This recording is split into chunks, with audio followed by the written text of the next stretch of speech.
on the Kendrick Shope Show with a living legend, at least in my world, the one, the only, Marie Forleo. Marie, thank you for being here. Oh, it's my pleasure and honor, Kendrick. It's so good to see you. Thank you. I feel the same way. We are going to jump straight in because Marie, as you know, audience, is a very busy lady. But one of the things I love to do is talk about how I know Marie. You all know her. She's a legend in this industry. And I'll have to admit, I am more nervous about this interview than I was before I went on Steve Harvey. And I don't know why. You're so sweet. You've got nothing to be nervous about. We're all friends and we're all going to talk and we're going to have a great time. I know. But I just want to get that confession out there. So for those of you who have been living under a rock, Marie is the reason that I am here. I attended an event 6 years ago, I believe, 5 or 6 years ago in New York City called Rich, Happy, Hot Life. That was Marie's signature event at the time, and I had a spiritual experience. It was like God, Buddha, whoever came out of the heavens and shook me and said, this is your path. And I stood up at that event and declared to 300 plus people, I'm going to quit my job.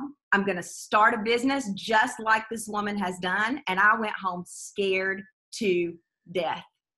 But I'm happy to say, because of what I learned from you, because of the role model you set, I was able to do it. So thank you so much. Oh, congratulations. And by the way, you did all the hard work. You know, there's a lot of folks out there that get inspired, and there's a lot of people out there that have ideas of what they want to create, but the credit goes to you because you got in there and you dealt with everything that was uncomfortable and you moved through all of the different avenues and navigations that you had to do to get where you are today. So congratulations to you. Thank you. I often joke and tell people and Marie, you would never admit to this because you're far too kind, but if we did this, which we would never do, but in the mastermind that I was in, if we had a least likely to succeed, I would have been that mentor. I was a hot mess, ladies and gentlemen watching. I was all over the place. And so the reason I share that is because anything is possible. Even if you're a hot mess right now, you can transition into and learn right where you are. And that is something that I'm very thankful to have lived through and be on the other side. And I will say, I think it's important. I love that you brought that up. And it's a great point because, you know, all of us are hot messes at different points in our life. And we usually have a kind of big burst of it. Then hopefully we get our stuff together. But there's all these little bursts of hot mess that come about. So we never have to feel ashamed and we never have to feel like we're alone or we're the only ones. It is a universal experience. It is. And I am comfortable saying I'm going to go through some more hot mess, right? We all of us will. Absolutely. So Marie, let's jump right into this. When you started this business, how long ago? Back in the year 2000. So it'll be like almost 18 years. That's unbelievable. So when you started this business, did you have any idea really of what was possible? That's a yes and no answer, and I'll explain. So no, from the perspective of at that time in the year 2000, I couldn't have imagined how technology would advance, how the world would be even more connected, all of the different opportunities and possibilities that would wind up coming to life. Nothing that I could have imagined. I couldn't have imagined how our team has grown and the kind of things that we'd eventually get to do and the kind of opportunities that I've been able to capitalize on and experience. Couldn't have imagined that.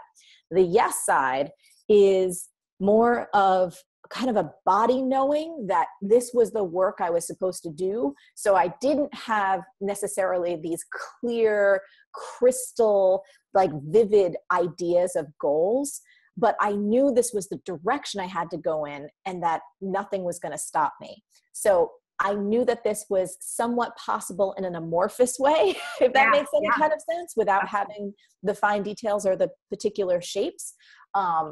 So it was a little bit of yes and no, but I will say the reality is far, far, far better than what I even imagined when I first started. I love it. I love it. And I think that there's such a great lesson there for our viewers, that those people who talk about this gut feeling and knowing for a long time, since you were a child, that you were meant to whatever, fill in the blank, you don't have to see all the steps, right? I mean, it is just taking action and letting fate, the universe, your actions do what they will. Agreed?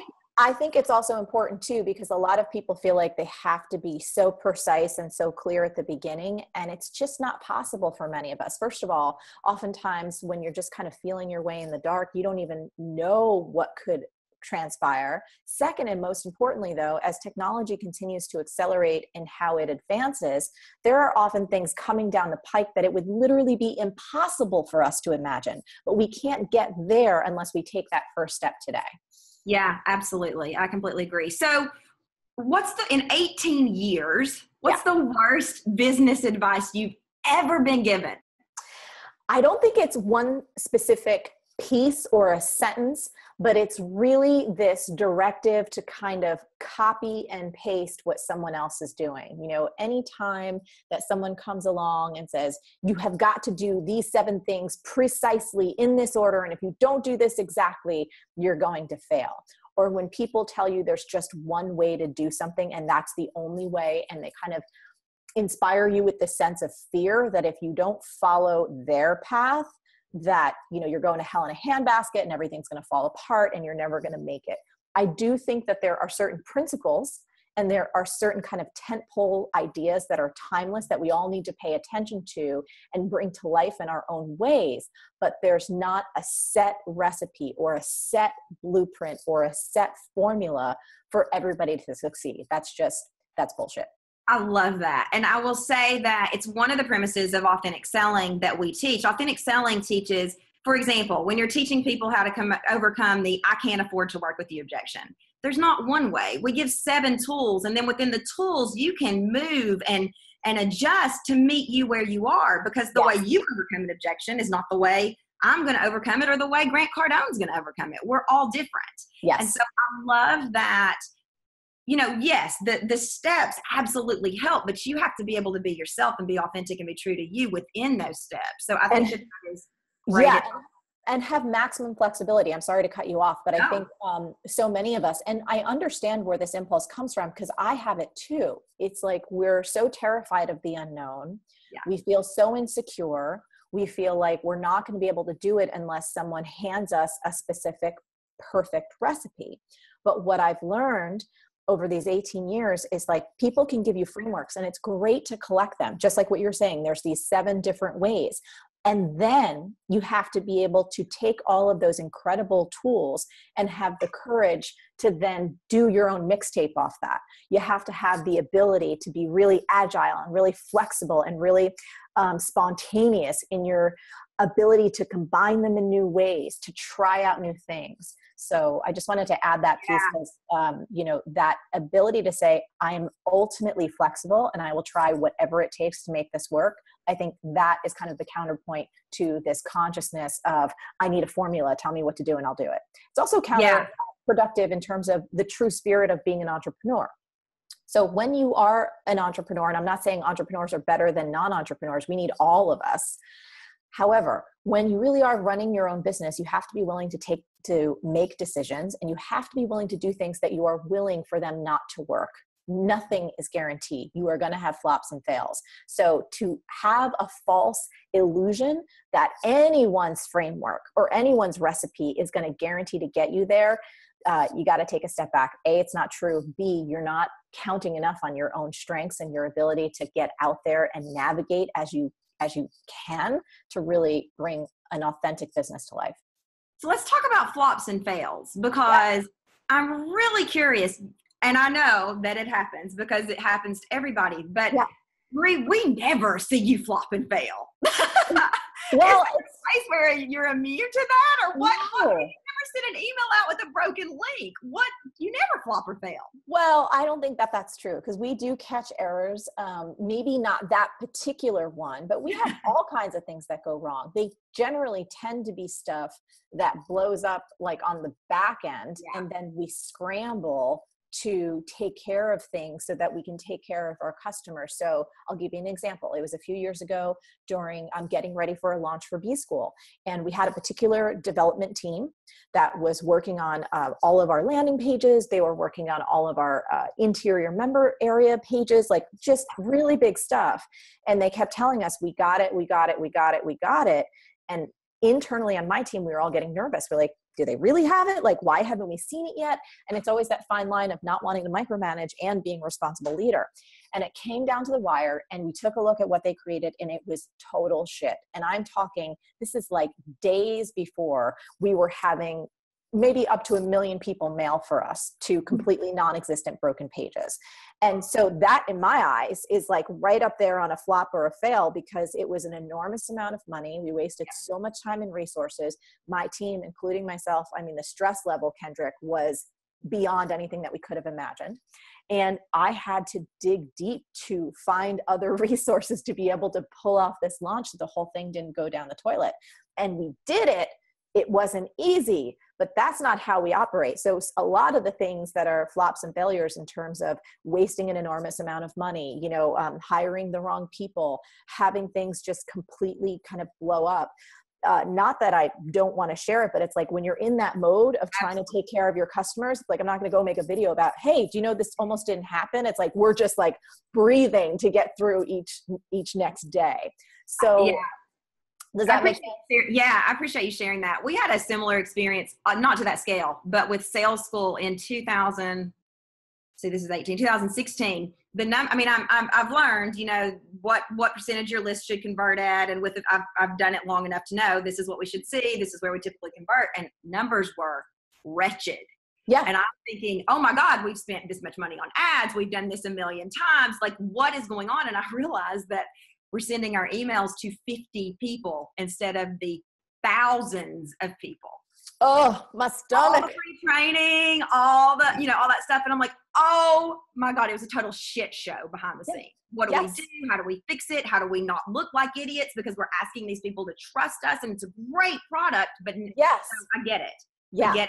So those kind of things have happened in our business. I mean, all the time. And at this point, we don't like them, and we do our best to mitigate or manage around that or prevent it. But we always have this running joke. We're like, no matter how much experience we gain and no matter how much we are ticking off the boxes, and I work with really capable people, life happens though. I mean, we've had times where there's natural disasters. We've had times where actually with RHH Live, we had an entire film crew send out to Europe. They filmed our entire event. They went to Europe to film customer stories, and they were supposed to come back, hand off the footage so we could go into post-production so we could use all of it.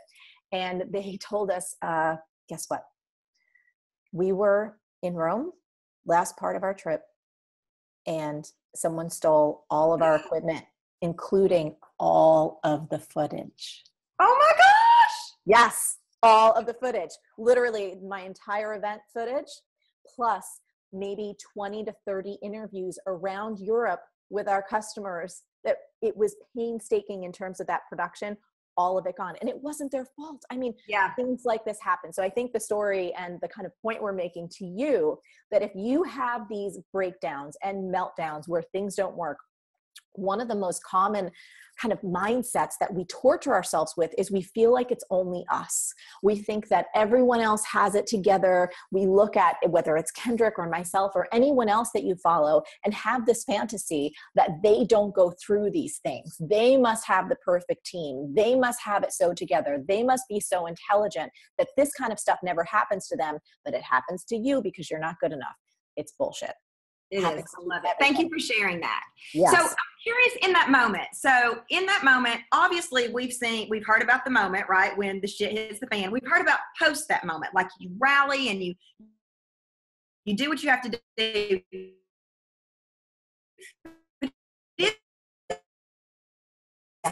I eat some chocolate, drink some wine, and say, what the fuck? Oh, okay. So here is a little bit of the infrastructure of my mind and how I deal with things. So I'm lucky in the fact that throughout the course of my life, and this is actually my book that I'm writing about now, which I'm so excited, my core life philosophy is that everything is figure outable.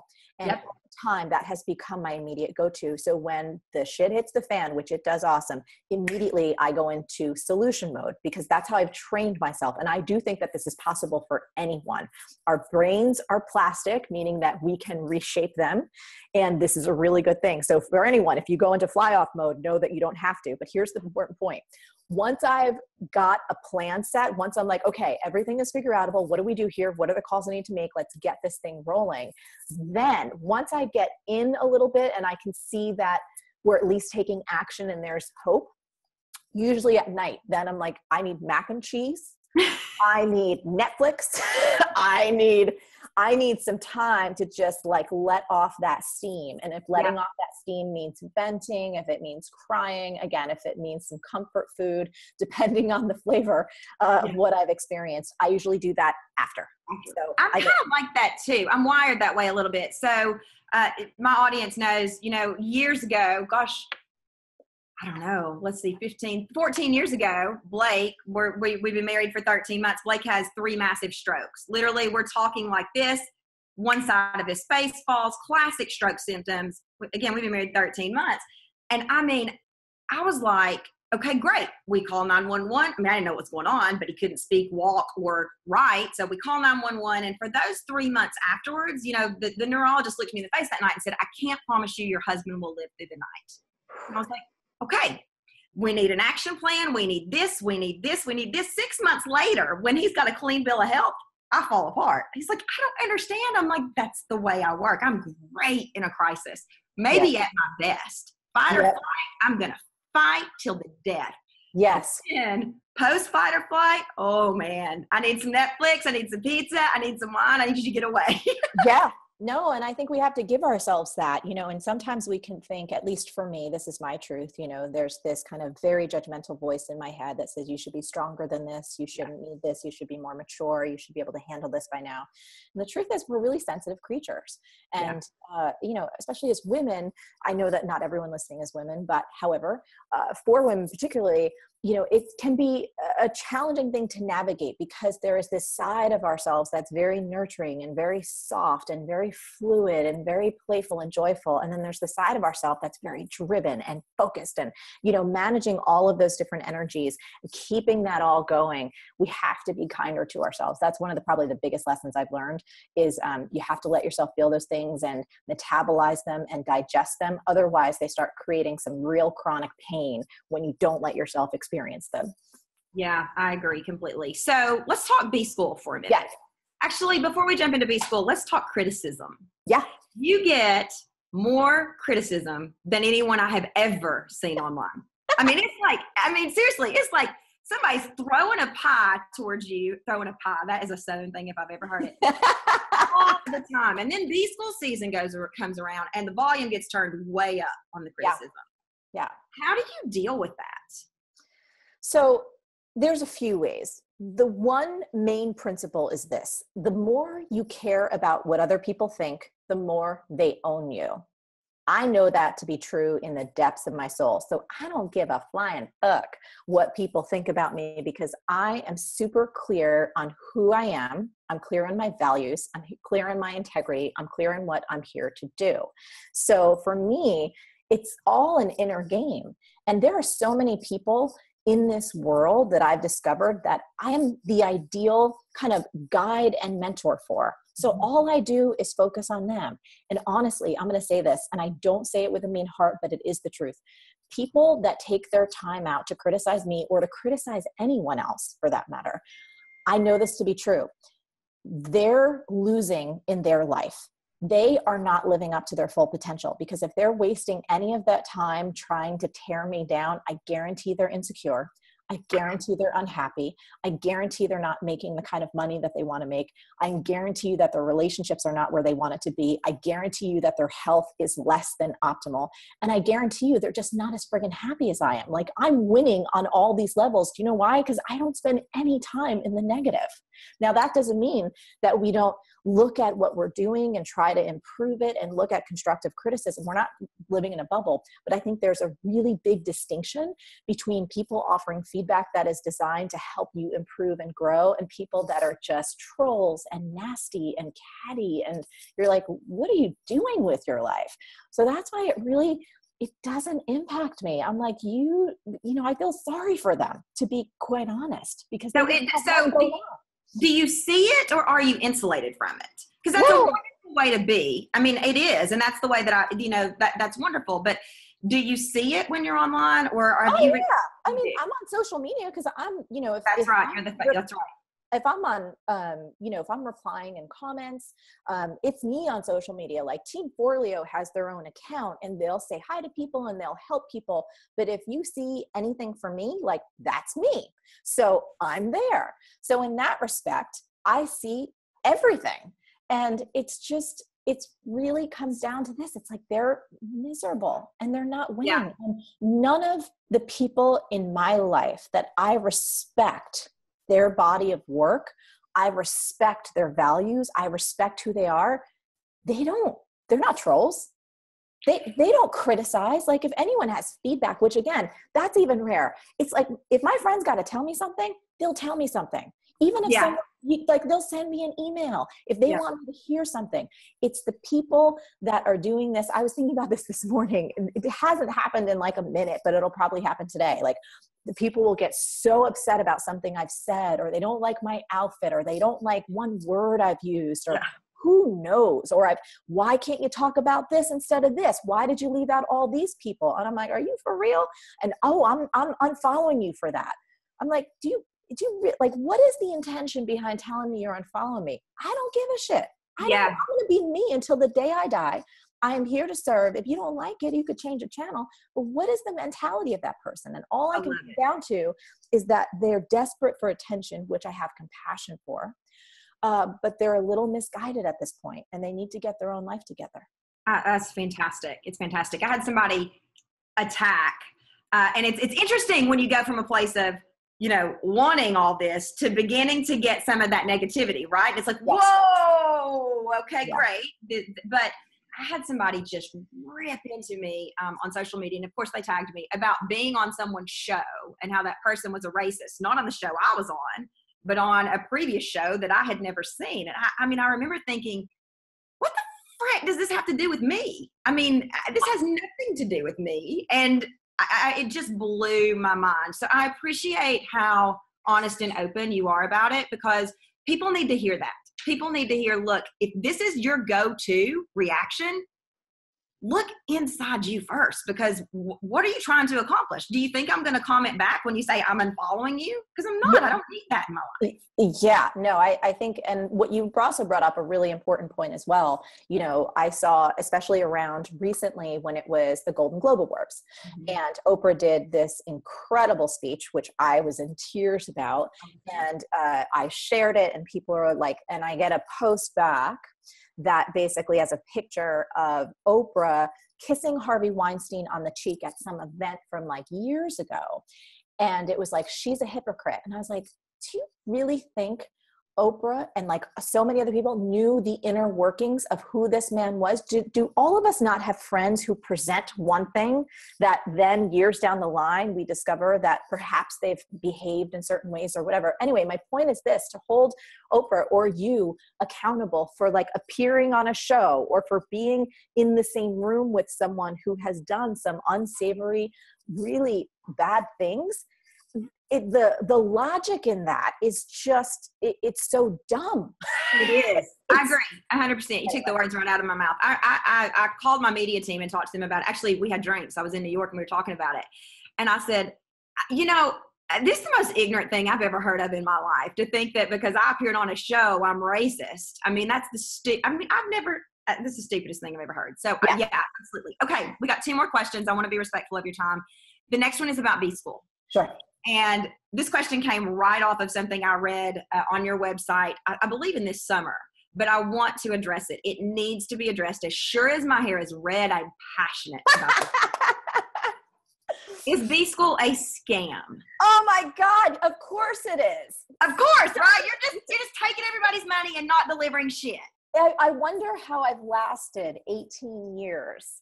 And I'm here, and I wonder how, like, you know, Oprah and Tony Robbins and Richard Branson and yourself and like a whole enormous crew of people genuinely endorse me.